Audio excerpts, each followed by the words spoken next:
subhanahu wa ta'ala jalla jalaluhu wa ta'ala azamatu fil ula, yang masih memberikan kepada kita semua kesehatan, keafiatan jasmani maupun rohani, sehingga kita dapat duduk berkumpul bersama di dalam shalah as-saubah, di dalam himpunan majelis Ainul Yakin, yang tidak lain tidak bukan duduk bersama-sama di tempat ini untuk menjalankan ibadah kepada Allah, juga mengikuti syariat yang diajarkan oleh Rasulullah Nabi Muhammad sallallahu alaihi wasallam. Alhamdulillahi ala hadzal ijtima'. Lalu kita bersyukur kepada Allah di dalam perkumpulan ini. Allah Subhanahu wa taala yudimu alaina ni'amihi wa taufiqihi wa hidayatihi. Allah senantiasa memberikan taufik hidayahnya kepada kita semua, sehingga kita tetap dapat melanjutkan aktivitas yang insyaallah tadinya malam Sabtu akan kita lanjutkan berikutnya pada malam Ahad. Jadi pengajian malam Ahad bukan lagi malam Sabtu, dan tolong kitab yang sudah dibagikan kemarin, yang sudah difotokopikan itu dibawa, supaya tidak dipakai tolong dikembalikan. Jadi kawan-kawan yang belum ada itu tolong nanti untuk berejo di fotokopi agar apa yang dibaca bisa dimengerti. Salawat serta salam tak lupa kita bacakan kepada junjungan kita baginda Nabi besar Muhammad sallallahu alaihi wa alihi wasallam, serta para keluarga, para pengikut beliau hingga akhir zaman. Allahumma shalli wa sallim ala sayyidina Muhammadin wa ala alihi wa ashabihi ajma'in. Ahibahil kiram, ikhwanil a'izza yang dirahmati dan dimuliakan oleh Allah Subhanahu wa taala. Malam hari ini seperti biasa, sebelum kita mulai berzikir, kita melanjutkan kajian kitab Al-Minahus Saniyah fil Wasaya Al-Mustafa lil Imam Ali karramallahu wajhahu wa radhiyallahu ta'ala anhu wa radha, yang dikarang oleh Al-Imam Al-Syeikh Abdul Wahab Asy-Sya'rani, sampai di dalam perkataan beliau, qala al-mu'allif rahimahullahu ta'ala wa nafa'ana bihi bi 'ulumihi fid darin amin ila al-qiyam. Bismillah walhamdulillah wassalatu wassalamu ala sayyidina Rasulillah wa ala alihi wa sahbihi wa man wala. Wa kana sayyidi Abdul Mawahib Asy-Syadzili rahimahullahu ta'ala yaqul, al-ibadatu ma'a mahabbati dunya syulu qalbin wa ta'abu jawarihin, fahiya wa in kathurat qalilah wa innama hiya kathiratun fi wahmi sahibiha wa hiya suratin bila ruh wa asyaha khaliyatan ghaira haliyatin. ولهذا ترى كثيرا من أرباب الدنيا يصومون كثيرا ويصلون كثيرا ويحجون كثيرا وليس لهم نور الزهاد ولا حلاوة العبادة. وحقيقة الزهد في الدنيا هو ترك الميل إليها بالمحبة، لا بخلو اليد من الدنيا لعدم نهي الشارع عن التجارة وعن عمل الحرف. والله تعالى أعلم. Sampailah perkataan yang dikatakan oleh Al-Imam Abdul Mawahib Asy-Syadzili, yang kalau minggu kemarin kita datang kita dengar. Makanya dalam bab ini tolong konsisten, karena kalau kita dengar separuh kaget, kalau di kemudian hari kita bisa sesat. Jadi kalau datang terus diusahakan, melainkan tidak datang itu karena uzur atau karena sesuatu yang memang tidak bisa kita datangi. Wa kana Sayyidi Abdul Mawahib Asy-Syadzili, adapun beliau Asy-Syaikh Abdul Mawahib Asy-Syadzili rahimahullahu ta'ala yaqul, beliau berkata, al-ibadatu ma'a mahabbati dunya syughlu qalbin wa ta'abu jawarihin. Adapun orang yang menyibukkan dirinya dalam memperbanyak ibadah kepada Allah Subhanahu wa ta'ala, tapi di tengah kesibukannya di dalam urusan memperbanyak ibadah tersebut, ma'a mahabbati dunia, dia bungkus, dia jalani, dia sertakan ibadah tersebut dengan rasa menyimpan cinta terhadap urusan dunia. Fahuwa syughulu qalbin, sesungguhnya itu adalah ibadah yang bakal menyampaikan hati. Wa ta'abu jawarihin, dan akan melelahkan tubuh atau jasad yang dia pakai untuk ibadah tersebut. Fahiya wa in kana kathurat qalilah. Kalau orang yang beribadah semacam itu, maka ibadahnya sebanyak apapun, maka pasti dia akan tetap merasa sedikit. Wa innama hiya katsira fi wahmi shahibiha. Kalaupun terlihat banyak, maka itu adalah fata morgana yang dilihat oleh seorang yang ibadah itu. Wa hiya suratin bila ruh, itulah yang disebut hanya gambarannya saja, tetapi orangnya tidak beribadah secara ruh dan hatinya. Bagaimana bisa dikatakan dia beribadah sementara ketika dia takbir yang dia pikirkan adalah urusan dunia? Bagaimana dia katakan bersujud dengan Allah Subhanahu wa taala bila mana di dalam sujudnya yang dia tanamkan, yang dia rasakan, yang dia fikirkan itu adalah urusan dunia. Wa asyaha khaliyatan ghayra haliyatin, maka bisa dipastikan orang yang beribadah seperti itu dia akan datang kepada Allah dalam keadaan tangan yang kosong dan hampa. Walihada, oleh karenanya, wahai saudara-saudaraku, kata beliau, taro katsiran min arbabid dunia, kalian bisa melihat dengan mata kepala yang telanjang ini, menyaksikan apa yang ada di pucuk dunia ini. Yasumuna katsira, kalau dia puasa, puasanya banyak. Senin, Kamis dia puasa, tengah bulan dia puasa. Bahkan dia puasa Nabi Daud, sehari puasa sehari tidak. Wa yusalluna katsira, salatnya juga banyak, tidak tanggung-tanggung. Salatnya di masjid secara berjamaah. Bahkan dia tidak datang ke tempat-tempat yang di mana masjid tersebut terlihat kalau salatnya itu hanya pakai salat pendek. Dia harus datang dengan salat yang salat panjang. Bahkan kalau dia salat, dia harus melengkahi beberapa masjid yang ada di tempatnya. Tahan ngejar untuk dapat yang disebut dengan nilai pahala yang banyak, sementara masjid di dekat dia itu ada, tapi dia tidak datangi. Di musola yang dekat rumah dia ada, tapi dia tidak bijak, dia tahan ke tempat lain karena dengan iming-iming amal ibadah dan sholat dengan bacaan yang panjang. Wa yahujjuna katsira, kalau haji umrah pula balik. Wa laisa lahum nuruz zuhad, tapi na'udzubillahi min dzalik, tidak terlihat di pancaran wajah dan muka-muka mereka cahaya daripada isi daripada ibadah tersebut, wala halawatal ibadah, dan juga tidak mencicipi bagaimana nikmat dan rasanya beribadah kepada Allah Subhanahu wa taala. Oleh karenanya ketika disebut al-ibadatu ma'a mahabbati dunia, orang yang beribadah menyibukkan dirinya dengan ibadah kepada Allah tapi menyimpan dan membungkus semua itu dengan cinta dunia. Lalu cinta dunia yang semacam apa yang dimaksud? Wa haqiqatuhu fid dunia, adapun hakikat yang disebut dengan kalimat yang barusan aku sampaikan tadi, kata beliau, huwa tarkul maili ilaiha bil mahabbah. Beliau hanya mengatakan bahwa definisi yang dikatakan orang yang beribadah namun tidak mencintai dunia adalah tarkul mail, tidak condong ilaiha bil mahabbah, dengan rasa cinta yang terlalu kelewatan. Di pucuk dunia tidak kati orang yang dikongkon untuk ibadah kepada Allah saja, cuman dia tidak disuruh untuk nyari makan, tidak kati. Tidak kati juga Allah perintahkan sholat dengan kita tuh 1 kali 24 jam, tidak kati. Allah tidak suruh kita puasa 1 kali 24 jam juga tidak pernah. Allah juga tak nyuruh kita berzikir 1 kali 24 jam itu terus-terusan tanpa kita harus memikirkan bagaimana nasib istri dan anak-anak kita di rumah.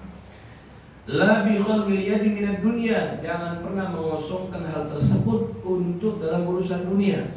Li adami nahi syari'an tijarah, karena syariat Nabi Muhammad atau ajaran Islam ini tidak pernah melarang kita dari yang disebut untuk mencari dunia. Tapi dunia yang dimaksud adalah dunia yang tidak dicintai.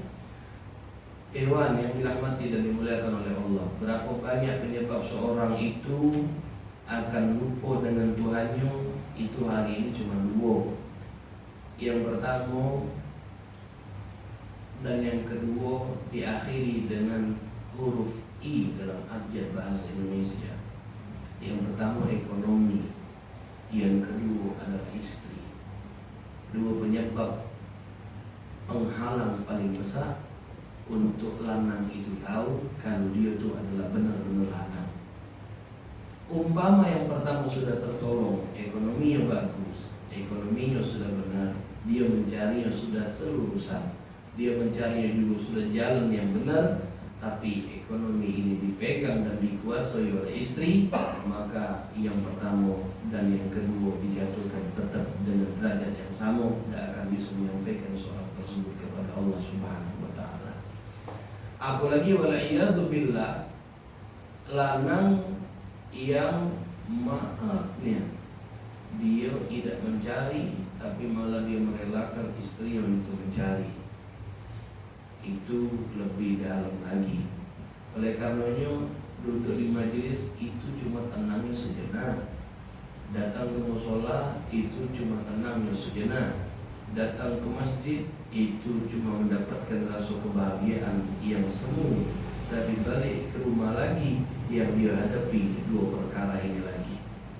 Oleh karenanya ikhwan al-a'izza yang dirahmati dan dimuliakan oleh Allah, Allah tidak pernah melarang kita untuk berdagang, Allah tidak pernah melarang kita untuk nyari duit, Allah tidak pernah melarang kita untuk berusaha, Allah juga tidak pernah melarang kita untuk berupaya bagaimana mencukupi dua perkara yang tadi barusan disebutkan. Tapi ingat, bila mana dua perkara itu sudah didapat, tapi dua perkara itu tidak ada pengendali dalam diri kita, maka diri kita akan selalu seperti sapi atau kebo yang dicucu oleh hidungnya, yang kalau diangkat maka palanya akan nyungak, kalau ditaruh ke bawah dia akan nunduk, kalau ditarik dengan cepat dia akan bergerak lebih cepat. Lalu apa bedanya kita manusia dengan binatang? Na'udzubillahi min dzalik, summa na'udzubillah. Oleh karenanya yuk sama-sama kita berpikir, sama-sama kita berusaha, sama-sama juga kita berikhtiar, sama-sama juga kita bertafakur dan berdoa dengan Allah agar kiranya dua penghalang yang paling besar untuk mengenalkan seorang dengan Tuhannya itu benar-benar bisa seperti apa yang Allah sampaikan dalam surat An-Nisa, yang Allah firmankan, ar-rijal qawwamuna 'ala nisa bima faddala Allahu ba'dahum 'ala ba'd. Laki-laki itu berada di posisi yang paling atas daripada perempuan. Makanya sering kita sampaikan doa laki-laki siko itu sama seperti doa 41 perempuan. Oleh karenanya Nabi tidak pernah mensyariatkan perempuan datang ke masjid, ke musola untuk berdoa, tidak pernah. Syarat mereka itu cuma dua, taat dengan Allah, berbakti dengan laki, itu cukup. Mereka tidak perlu repot-repot bermalam-malam datang seperti kita ini ngaji, belajar, karena memang tanggung jawabnya di kita. Tapi mereka tidak pernah dituntut untuk itu.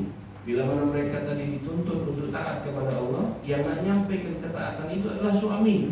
Apa yang dia dapat dari majalis atau yang dia dapatkan dari pengajian, dia sampaikan dengan bininya secara pelan. Umpama Ustaz, aku ini mungkin percaya bini denganku, karena track record aku ini cak ini. Hari ini kita tidak perlu ngomong, jangan ngabisi bui yang ada dalam ludah yang kita keluarkan dari mulut. Cukup dengan keadaan baik. Umpama dulu kita itu macam itu, sekarang kita tidak macam itu lagi. Itu adalah dakwah yang terbaik. Umpama kita dulu melakukan yang salah, sekarang kita berjalan yang benar, tapi ditunjukkan dalam fisik, itu adalah ceramah terbaik untuk diri kita. Umpama kita dulu melakukan hal-hal yang mungkin tidak sesuai dengan norma seorang yang muslim, sekarang kita jalan, tidak perlu kita ngomong. Aku ini sekarang majelis. Kalau kita itu terus katakan, sementara kita tidak mencari, sementara kita tidak galak berusaha, ketika kita balik ke rumah, dia akan ngomong sama kita, datanglah wahai kau ke musola, bawalah baju kau ke musola itu, datanglah kau ke majelis baik, kau minta makanlah di sana, tidak usah datang ke rumah. Laki-laki model macam apa kalau itu sudah disebutkan oleh perempuan? Maka dari itu, ikhwan yang dirahmati dan dimuliakan oleh Allah, cerita tentang dunia, maka yang paling utama itu ada di dalam makmum kita. Bila makmum yang nyetir, maka laki pasti akan ngana. Kita yang jadi setir, kita yang jadi penunggang, kita yang ada di pucuk kudo, kudonya dia, Kita yang dibujuk-bujuk, kita yang harus mengarahkan, kita juga yang harus membelokkan, kita juga yang harus buat lurus, kita juga yang harus mempunyai peran yang paling penting untuk mereka-mereka itu. Oleh karenanya beliau mengatakan, la bi khalwil yadi minad dunia. Bukan tiba-tiba uang pengen belajar benar, nak balik dia teringat bahwa dirinya bakal mati dan dia bakal bawa apa, lalu dia tinggalkan usahanya. Tidak pernah macam itu. Awalnya pegawainya lemak, tiba-tiba anda pegawai lagi. Itu namanya buyan. Dia pedagang handal, dia pembisnis yang luar biasa. Tapi ketika dia datangkan hati itu dan untuk berjalan di jalan Allah Subhanahu Wa Taala, dia tinggalkan dagangannya. Buyan. Ashabun Nabi wa tabi'in Nabi fahuwa Nabi. Bahkan para sahabat Nabi, orang-orang yang di bawah sahabat yaitu tabi'in, bahkan Nabi SAW pun wa yamshi fil aswaq, datang ke pasar untuk jual beli. Bahkan di akhir hayatnya 4 minggu sebelum Nabi wafat pada masuk umur 63 tahun, beliau sempat menggadaikan dir'ain, ada 2 pakaian perang demi mencukupi kebutuhan anak bininya kepada orang Yahud, kepada orang Nasrani, dengan galian 200 dirham yang dibagikan kepada Fatimah, Hasan dan Husain dan diberikan kepada istri-istri Nabi yang lain. Ini menunjukkan kalau kita berusaha. Cuma bila mana itu terjadi di diri kita dan itu yang tidak kita pakai atau cara Nabi yang tidak kita pakai, ini terjadi.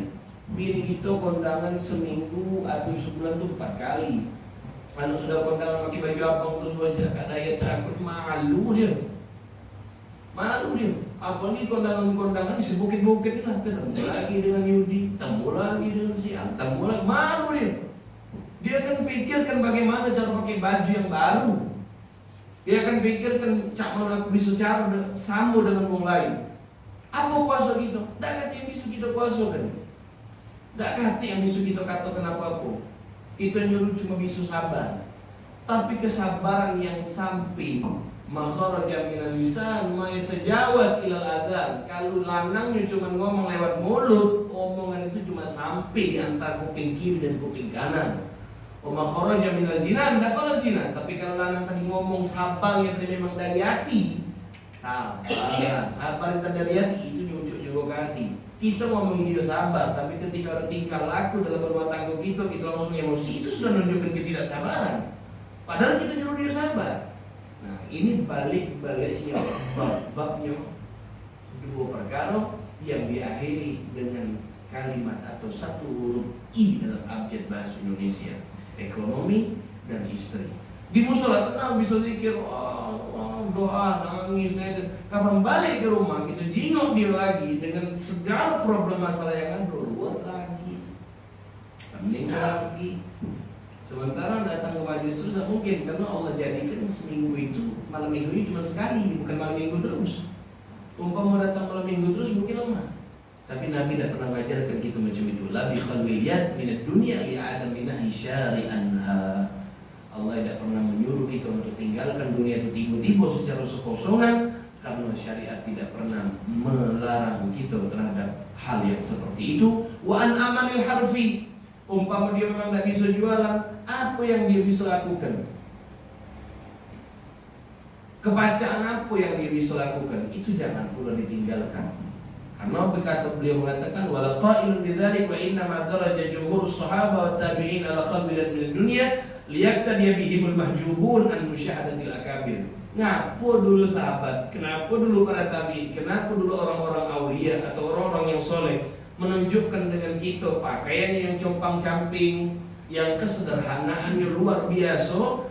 Karena mereka takutkan kalau seandainya mereka kaya atau mereka mendapatkan dunia itu benar-benar di tangannya, orang-orang yang dibawa ini ternyata salah kaprah. Dicari terus dunia tadi, dicari terus dunia tadi, dicari terus dunia tadi, ternyata maju, akhirnya terhijab. Oleh karena para sahabat pakai pakaian compang-camping, para tabi'in compang-camping, secukupnya, sebutuhnya.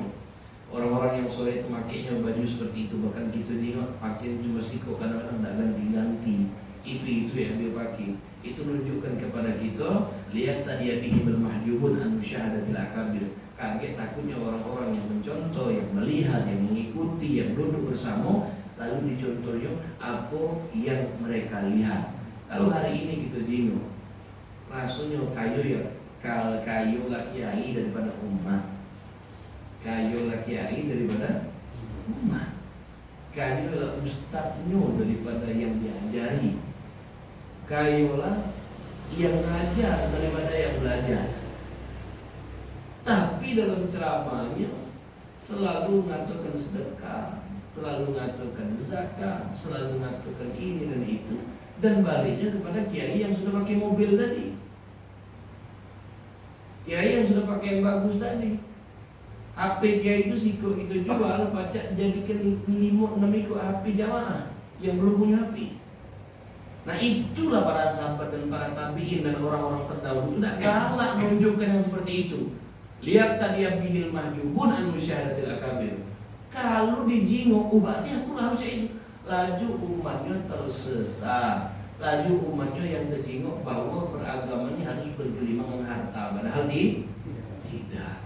Oleh karenanya ikhwan adalah izzah yang dirahmati dan dimuliakan oleh Allah, Nabi, para sahabat, bahkan Allah sekalipun tidak pernah melarang kita anitijarah daripada berdagang, wa an amalil harfi, ataupun melarang kita untuk begawi, selama yang disebut dengan cinta dunia tadi adalah tarkul mail ilaiha bil mahabbah.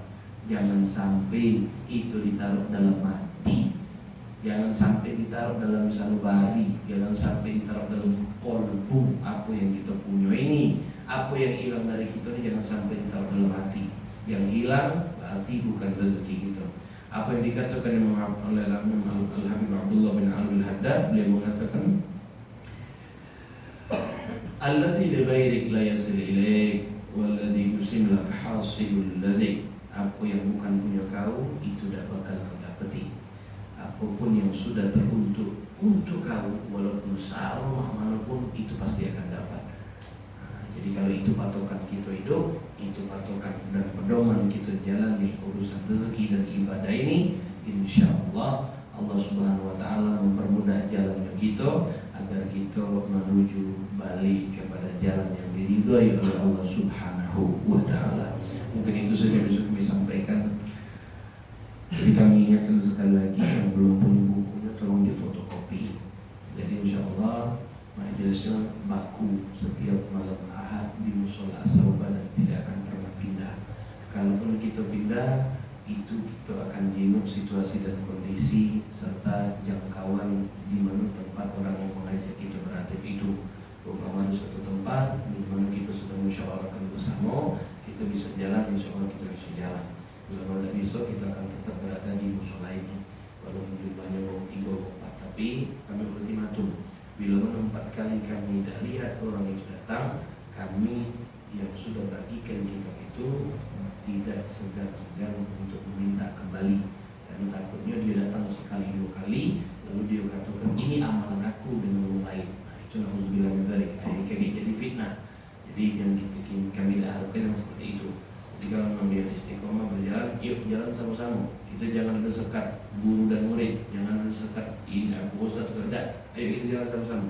Apa yang tidak ngerti kita tanya, yang tidak paham kita pelajari. Alhamdulillah ada buya mengajari ngaji, yang tidak baca dari alif segala macam. Itu ada pengajian fikih, belajar juga sama-sama. Dan alhamdulillah insyaallah musola kita ini lengkap. Jadi tidak dalam arti kata cuma sholat, tapi yang dikatakan oleh Imam Abdul Mawahib Asy-Syadzili tadi, wa asyaha khaliyatan ghairu haliyatin wa hiya suratin bila ruh.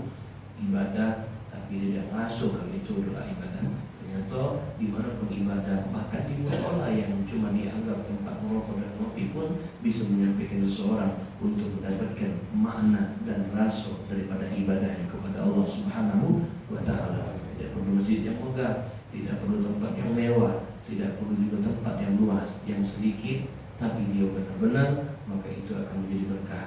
Jadi habbatun idza barikal maula talakihuhu. Para ulama mengatakan kepada kita sedikit itu, tempat yang kecil itu, perkumpulan yang sedikit itu, bila mana memang diberkahi oleh Allah Subhanahu wa taala, dia akan membuahkan hasil yang banyak. Dan di antara hasil yang banyak itu, kita bukan cuma bisa sholat, tapi kita bisa belajar tahlil, kita belajar yasin, kita ini dan kita itu. Alhamdulillah, kita bersyukur kepada Allah. Fashtari bi rabbik ala ni'amihil azim. azimah. Jangan pernah lupa kalau ini adalah nikmat dari Allah yang wajib untuk disyukuri. La in syakartum la azidannakum. Bila mana kita bersyukur pasti ada tambahan-tambahan lain di balik itu. La in kafartum inna adzabi lasyadid. Bila mana ini yang kecil yang model macam ini, perkumpulan yang kecil ini, musola yang kecil ini, tempat belajar yang kecil ini, sekrup yang kecil ini tidak kita syukuri, inna adzabi lasyadid. Tunggulah azab Allah itu akan sangat pedih. Makanya jangan cuma jadikan tempat duduk dan ngobrol, tapi jadikan tempat tafakur dan muhasabah. Datang ke sini jangan lagi pening baik, senang juga datang, bahagia juga datang. Ini kapan aku usut, kayak coba juga cekan baru ngangkat dari jam datang musola. Kapan lagi nak ganti? Ya datang ya. Nah, tak boleh cek. Jadi syukuri ini nih. Kamu jangan lagi mumat juga, jangan. Jangan lagi ada rewang datang dewean, mati dewean, tidak berboh jadi. Mati tidak ngajak adik-beradik, mati tidak ngajak kawan, mati tidak ngajak mama bibi, tidak mati dewean. Jadi usahakan siapapun yang dalam arti kata itu nak datang gara-gara seseorang, jangan lagi segera baca itu dewean, karena mati juga deh. Mungkin itu bisa kami sampaikan. Dan ya Allah wa yakum ajma'in, semoga Allah Subhanahu wa taala senantiasa memberikan taufik dan hidayahnya kepada kita semua, memberikan rahmat dan kasih sayang kepada kita semua, memberikan keberkahan kepada kita semua, sehingga sampai di akhir hayat Allah bimbing taufik hidayah, memantapkan iman dan Islam dalam keadaan husnul khatimah. Amin ya rabbal alamin. Wallahu muwaffiq ila aqwamit thoriq. Hadani Allah wa iyyakum ajma'in. Wassalamualaikum warahmatullahi wabarakatuh.